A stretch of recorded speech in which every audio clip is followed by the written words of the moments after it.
Upako ni nini? Bila kujali ni upako wa omega au ni upako gani, lakini upako tu. Sema upako. Kiingereza inaitwa anointing. What is anointing? Ukisikia huyu mtu ana upako wa Mungu, hau hiki kitu kina upako. Upako ni nini? Upako ni uwezesho wa kimungu. It's a godly empowerment. Upako ni uwezesho wa kimungu. Okay. Nimesema uwezesho wa kimungu. Maana kuna uwezesho wa kibinadamu. Mwanadamu anaweza akakuwezesha, ni kweli. Mjomba anaweza akakuwezesha, ni kweli. Lakini na Mungu naye huwa anawezesha. Na Mungu akikuwezesha, anakuwezesha kwa kitu kinaitwa upako. Ngapi amenielewa? Upako ni uwezesho wa kimungu. Yaani ni mbingu ndio inakuwezesha. Mbingu ikikuwekea upako juu yako, maana yake imekuwekea uwezesho wa kimbingu unakuwa juu yako. Uwezesho wa kimbingu, yani uwezesho wa kimbingu unakuwa juu yako. Uwezesho wa Mungu unakuwa juu yako. Ule uwezesho ukiwa juu yako unaitwa upako. Unaitwa nini? Amina. Kwa hiyo upako ni uwezesho wa kimungu unaoachiliwa juu ya mtu au kitu. Upako ni uwezesho wa kimungu unaoachiliwa juu ya mtu au juu ya kitu, na humgeuza mtu wa kawaida na kumfanya kuwa sio wa kawaida tena. When anointing comes upon ordinary person, the person become extraordinary. Yule mtu anafanyika si wa kawaida tena. Kwa hiyo upako ni uwezesho wa kimungu. Mlioko kule nyuma mnanisikia? Sema, Bwana Yesu nipe upako. Toa sauti. Huwezi kupata upako unaongea kilaini sana. Hauonyeshi njaa, kwa sababu upako unaenda kwa yule ana njaa. Hauonyeshi kiu. Mungu hawezi kumpa upako mtu ambaye ana kiu na upako, kwa sababu kuna masharti ya upako. Kuna masharti ya upako. Kuna vigezo vya upako. Hata wiki hii ukiomba bila vigezo vya upako hutaupata. Lazima utimize vigezo vyake. Sema, Bwana Yesu nipe upako. Maanisha. Sasa ngoja nikushangaze. Biblia yote, Mungu akitaka kumgeuza mtu wa kawaida awe sio wa kawaida, anachofanya anampaka tu mafuta basi. Siku moja alienda machungani, akakuta kijana mdogo anachunga kondoo. Hajulikana hata jina. Alipompaka mafuta, kijana aliyekuwa anachunga kondoo akaanza kuwa public figure ya kitaifa. Unanielewa ninachosema? Huyu kijana alikuwa anaitwa Daudi, hakuna mtu alikuwa anamjua. Anachunga zake kondoo. Mungu akamwambia Samuel, nenda katika nyumba ya Yese, kanipakie mafuta kijana anaitwa Daudi, ndio mdogo kuliko wote. Alipompaka mafuta, Daudi yule alikuwa atambulikana. Baada ya muda, taifa zima, wanawake wa taifa zima wakaanza kuimba nyimbo. Daudi ameua 10,000. Lakini Sauli buku tu. Sauli ameua 1000, lakini Daudi, yes. Usicheze na anointing. Kama kuna kitu unatakiwa kutamani, wengi wanatamani pesa. Pesa haiwezi kuleta upako. Lakini habari njema, upako una uwezo wa kuleta pesa.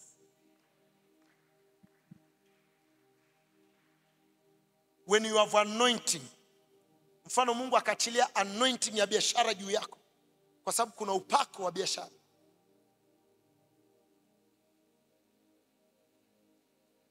Bwana asifiwe. Sema Mungu, hii nusu ya mwisho wa mwaka nipake mafuta yako. Nipake mafuta yako. Upako unamuondoa mtu kwenye majalala na kumkalisha na wakuu. Upako unamtoa mtu kwenye majalala, unamkalisha na wakuu. Uwe na kiu na upako. Amina.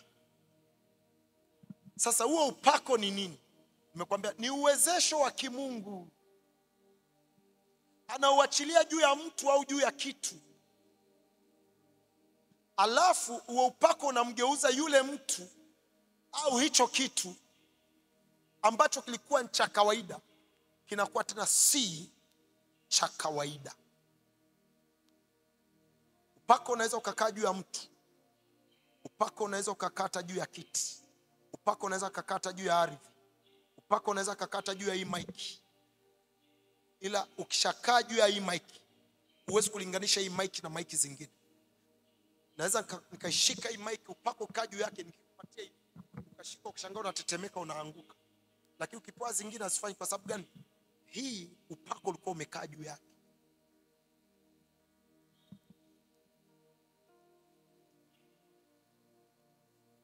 Kuna mtu alikuwa anaitwa Musa. Sema Musa. Amekuwa frustrated. Umri umeenda, umeelekea miaka 80. Ameona kama ndoto za kimaisha zimekufa. Mpaka anaishi ukweni. Unajua mwanaume kuishi ukweni,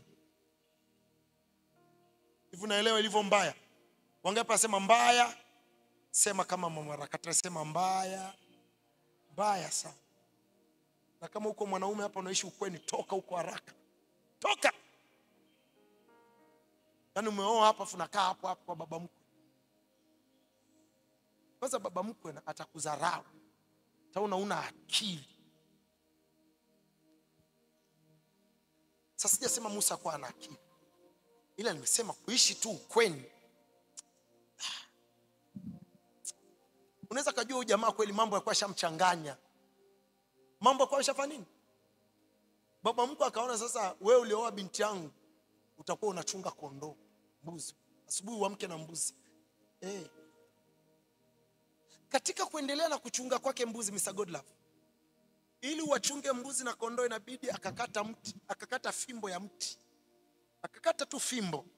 Lengo la ile fimbo ni kuchungia kondoo. Akachungia miaka kadhaa fimbo ya kawaida. Kuna siku ile fimbo ilikutana na upako. Biblia inasema siku moja akaona kichaka kinawaka moto. Akashangaa. Akakisogelea akamwambia Musa, vua viatu vyako, hapa ni mahali patakatifu. Afa akaulizwa mkononi umeshika nini? Akasema ni fimbo. Akasema itupe chini. Akaitupa chini. Ikakutana nguvu za Mungu. Ikawa nyoka. Akaambiwa ichukue. Alipochukua ikawa sawa sawa. Akamwambia sasa kuanzia leo hii fimbo nenda nayo kwa Farao.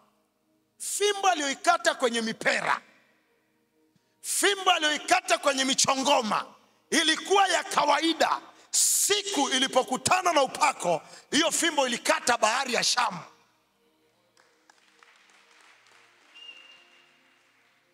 Ikabadilika kuwa fimbo ya Musa, ikaitwa fimbo ya Mungu. Soma Biblia. Ile fimbo ikawa inaitwa fimbo ya Mungu. Lakini sio Mungu alienda kuikata. Ni Musa alikuwa anaikata, na aliikata na alikuwa anaitumia siku zote za maisha yake. Siku fimbo ilipokutana na upako, ilibadilika kuwa fimbo ya Musa, ikaitwa fimbo ya Bwana. Ilikata bahari ya Shamu. Mpendwa, kuna vitu unavyo kwenye maisha, siku vikikutana na upako, hiyo biashara ambayo inaonekana kama ya kawaida ni kwa sababu haijakutana na upako. Siku ikikutana na upako, sio kama nahubiria.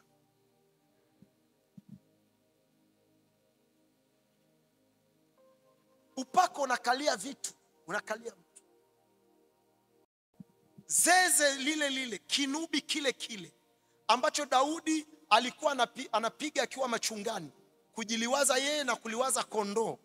Zeze aliyokuwa anapigia kondoo, siku lilipokutana na upako, zeze hilo hilo alienda kupiga ikulu, anampigia Sauli mfalme. the same vessel ilipokutana na upako ilienda kufanya kazi Ikulu. Na kuombea kwa Bwana wiki hii, hiyo amina yako haijawa inakumaanisha. Nasema na kuombea kwa Bwana wiki hii wewe ukutane na upako, na mambo yako yakutane na upako. Mekanizmu ya Mungu kukuinua, mekanizmu ya Mungu kubadilisha kitu cha kawaida kukifanya sio cha kawaida, huwa ni upako. Huwa ni upako. Huwa ni upako. Ndio hekima ya Mungu ya kuchukua kitu cha kawaida kukifanya kuwa sio cha kawaida. Kumchukua mtu wa kawaida na kumgeuza sio kawaida. Anachofanya tu anaachilia upako. Sema Bwana Yesu, nipe upako. Saa zingine watu wakisikia upako wanajua lakini mimi mbona sio mhubiri? Wanajua upako ni wa uhubiri. Upako ni wa kila mtu ambaye anataka kuona matokeo makubwa kupitia huyu Mungu. Sema amina. Sema amina. Unahitaji uwe na upako mpaka wa ndoa, uwe na upako wa familia, uwe na upako hata wa kukuza watoto, uwe na upako wa biashara, uwe upako wa hela, uwe na upako.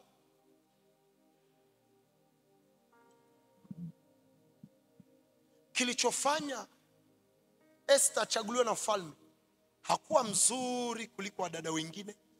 By the way, wale wengine waliopelekwa kwa mfalme waliwekwa ndani mwaka mzima. Esther kuwekwa ndani mwaka mzima. Lakini alipokuja mbele ya mfalme, upako uliokuwa mfunika, mfalme akamuona Esther ndio mzuri kuliko wale wengine wote. Sema upako. Sema Bwana Yesu, nipe upako. Kwa hiyo upako unaweza ukakaa juu ya mtu, upako unaweza kaa juu ya kitu. Na upako kisha kuwepo, tegemea mambo yasiyokuwa ya kawaida kuanza kutokea kwenye maisha ya mtu au kwenye kila kitu. Wangapi amenielewa mpaka hapa? Amen. Nimekupa mifano kadhaa. Sauli. Sauli. Yes, Sauli. Aliyekuwa ndiye anatoka kwenye kabila dogo kuliko kabila zote za Israeli. Alafu kwenye ukoo mdogo kuliko kabila lote la Benjamin. Alafu kwenye familia ndogo kuliko familia zote za ukoo wao. Alafu alikuwa hoehai. Mungu alipomchagua kwa mfalme alimpaka mafuta. Amina. Hiyo ndo namna ya kimungu ya kufanya mambo. Kwa hiyo anaachilia uwezesho kutoka mbinguni. Wapendwa, habari njema ni kwamba Mungu bado anaachilia uwezesho kutoka mbinguni hata hivi leo. Na yoyote akiuhitaji ataupata kwa jina la Yesu. And I like this church kwa sababu tutakufundisha kweli ya neno la Mungu. Yaani kama kuna kanisa bora la kusali ni hapa. I'm telling you. Acha mbwembo unazodanganywa tu. Haya ni maisha. Yatakuumbua.